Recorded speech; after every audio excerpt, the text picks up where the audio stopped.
Bon, de toute façon, je m'en doutais. Quand ce matin, j'ai vu que j'avais mis 2 chaussettes différentes, je savais que ça serait une journée de merde. J'ai commandé des vis toutes neuves et je viens de les recevoir. Donc on peut continuer le remontage. Mais avant de remonter mes pièces toutes propres, j'ai 2-3 trucs à faire dans la baie moteur que je trouve un peu dégueulasse.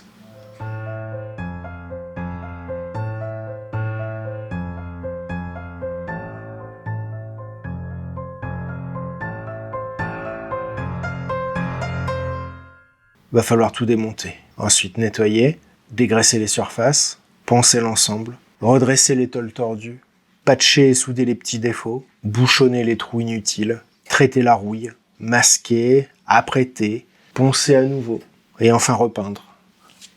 Pour un compartiment moteur, des bombes de bris en direct, en bicomposant, ça fera parfaitement l'affaire. Et en 2 couches, le résultat est tout à fait satisfaisant.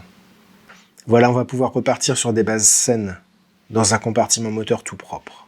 Je commence par remonter le berceau avec la crémaillère de direction, et ensuite ce sera le tour du train avant. Le but étant de la remettre sur ses roues le plus vite possible, car j'ai besoin de moutarde pour la semaine prochaine. Et pour le sortir, je dois pouvoir bouger la 240. Dans la vidéo précédente, tu m'as vu nettoyer et remonter le berceau. J'y ai mis la crémaillère et les bras de suspension. Aujourd'hui, je l'installe sur la caisse, et comme c'est extrêmement intéressant, je te fais un timelapse.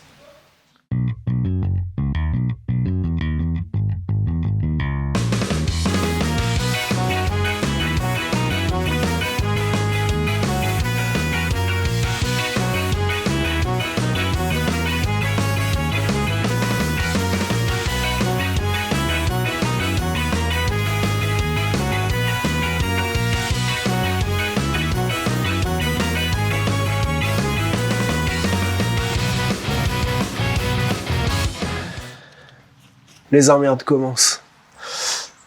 J'ai acheté des vis 10.9 chez Vis Bricovis ou Vis Express, je sais plus. Normalement ça c'est solide. 10.9 quand tu commences à le serrer. Voilà. Bah c'est de la merde. Hein. On va pas se mentir. Putain. Je les ai attendus 10 jours. Ça c'est poubelle pour moi.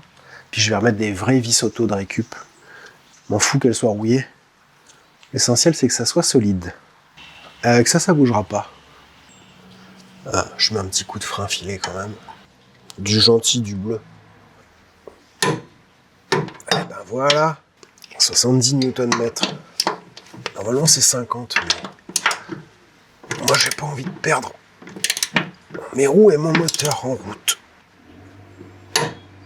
Bon, le berceau est installé, c'est une bonne chose. Je vais passer aux jambes de force. J'ai oublié de faire la pré-contrainte des ressorts. Donc je fais ça tout de suite et ensuite je les installe. Et comme j'ai déjà expliqué 3 fois, si ça t'intéresse, va voir la vidéo en lien. Nous on avance.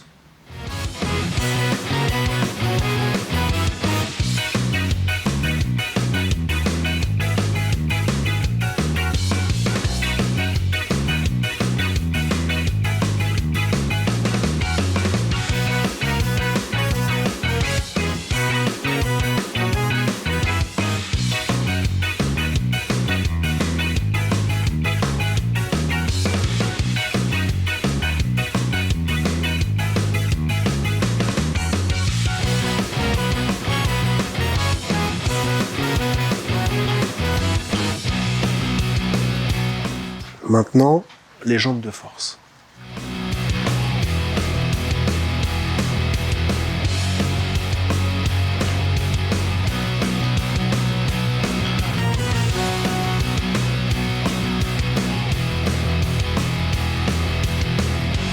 Juste une petite subtilité.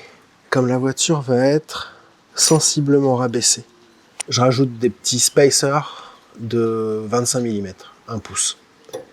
Pour essayer de rattraper un peu la direction. Voilà. En supposant que tu aies ta crémaillère et ta biellette bien alignées, quand tu vas rabaisser ta voiture, tu vas tordre ta biellette de direction. Et le petit spacer, ça permet de tout ramener dans l'axe. C'est aussi con que ça. Ça permet d'avoir une direction qui se comporte à peu près comme d'origine, alors que ton véhicule est rabaissé. C'est une connerie, ça. Quoi?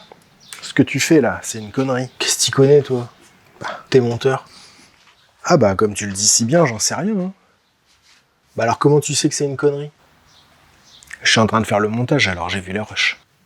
Et là, tu vas faire quoi? Faut que je te laisse aller au bout de ta connerie. Ah. Allez, je vais faire un tour, à plus.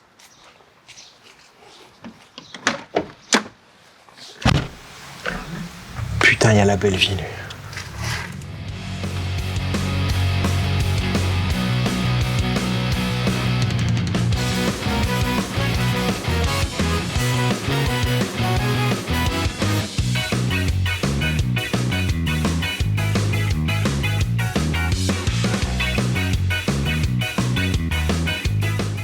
On passe au tirant de chasse et à la barre stab.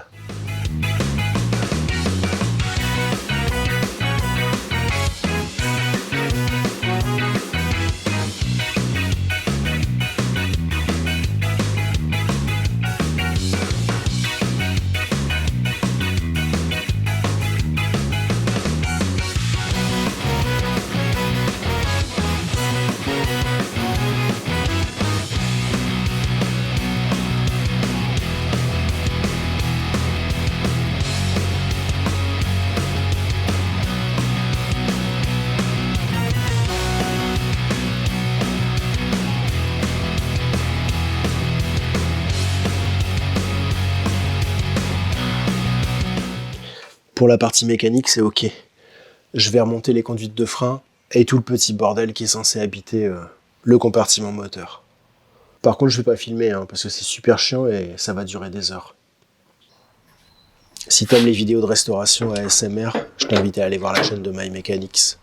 Il retape une 240Z depuis 2 ans. Il fait ça beaucoup mieux que moi et il produit des vidéos tout à fait satisfaisantes.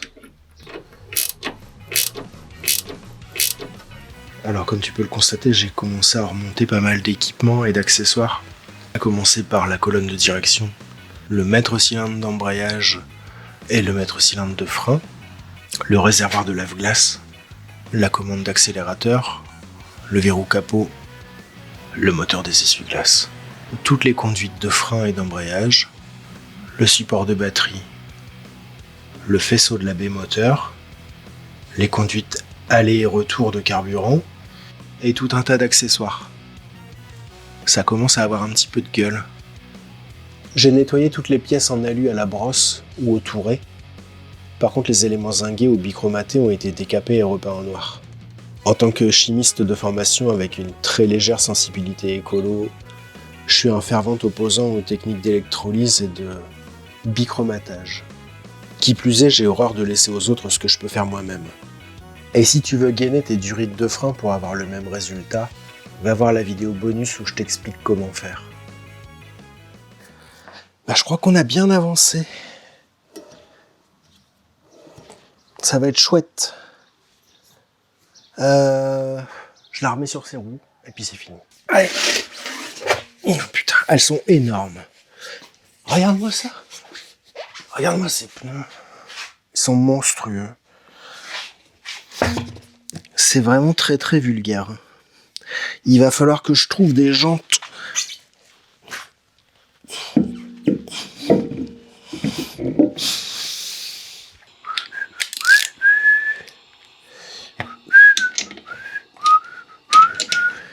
Et voilà.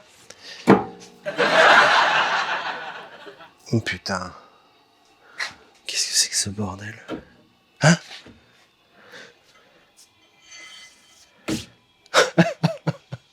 Putain. Qu'est-ce qui se passe encore? Ah la merde.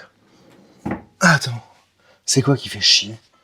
Ah putain de merde. Ah la vache. Oh, attends, je vais te montrer. C'est pas possible que ça se passe bien. Il n'y a jamais rien qui se passe bien de toute façon.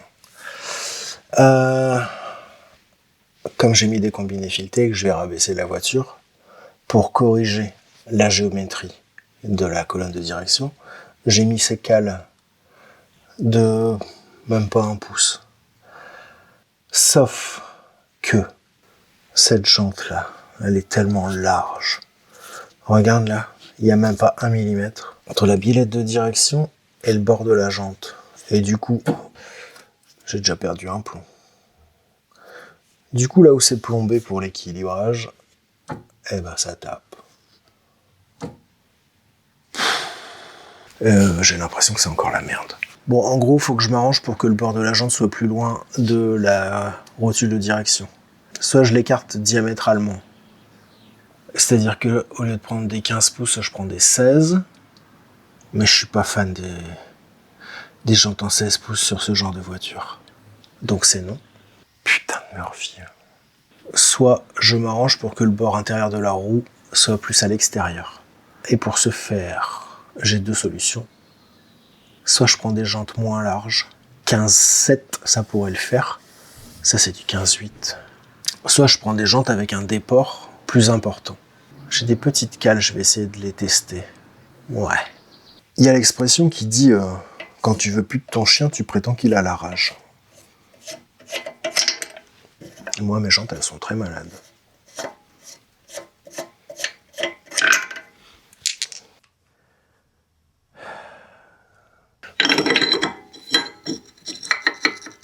Ça rentre pas parce que c'est pour les petites voitures de bébé.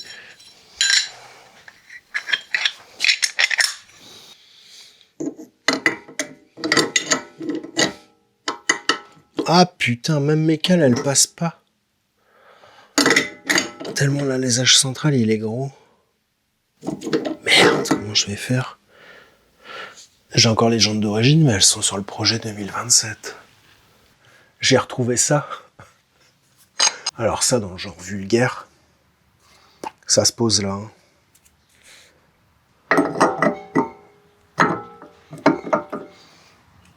Ah bah tant mieux, ça passe pas. Ah putain, voilà l'autre con.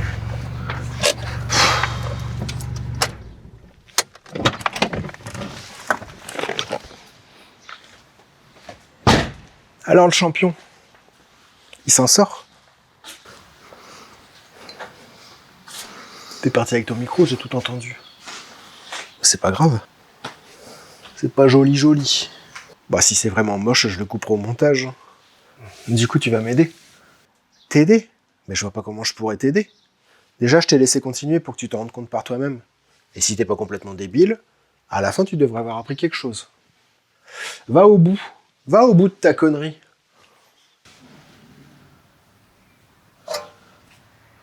Je sais où je peux trouver des jantes en 15,7.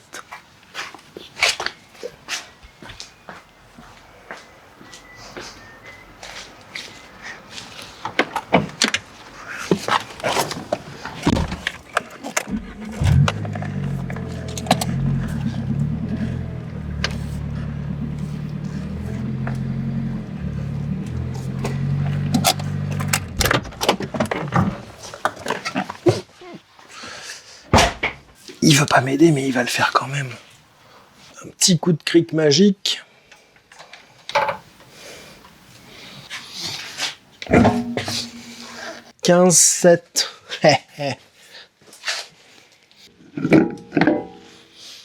Alors, les freins, ça passe. Là, on est bien.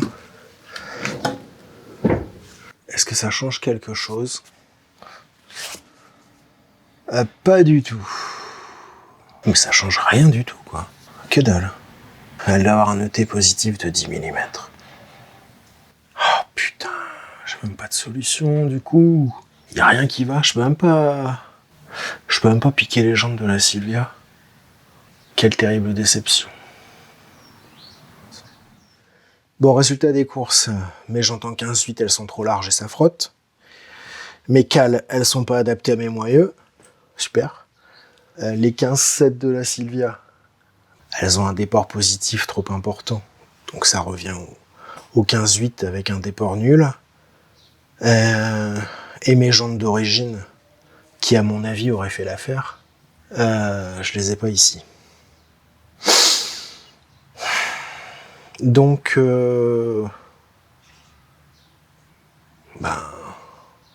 faut que je trouve une solution. Donc, je sais pas quoi te dire. Comme beaucoup de conneries, ça partait d'une bonne intention. À force de traîner sur les groupes Facebook et sur les forums, il a acheté un gadget, un upgrade, dans le but de résoudre un problème qu'il n'a jamais rencontré, et qu'il rencontrera sans doute jamais. Il a voulu améliorer sa voiture et il l'a dégradée. La solution à son problème fictif a engendré d'autres problèmes bien réels, qui vont nécessiter d'autres frais et d'autres modifications. Il est tombé dans le cercle vicieux du tuning. Un sage lui aurait conseillé d'attendre d'être confronté à de véritables problèmes avant d'essayer de résoudre des situations auxquelles il sera peut-être jamais confronté. Mais c'est plus marrant de l'encourager. Et puis soyons honnêtes, moi je préfère voir un mec se planter plutôt que d'étaler ses réussites. Par contre, et là je suis sérieux, si t'as pas l'intention d'attirer le mauvais œil, n'oublie jamais de mettre 2 chaussettes de la même couleur. J'ai bien réfléchi et je crois que j'ai compris la leçon. En fait, ce qui me manque, c'est des jantes 16 pouces, un train avant réglable et un kit gros frein. C'est ça qui va solutionner mon problème.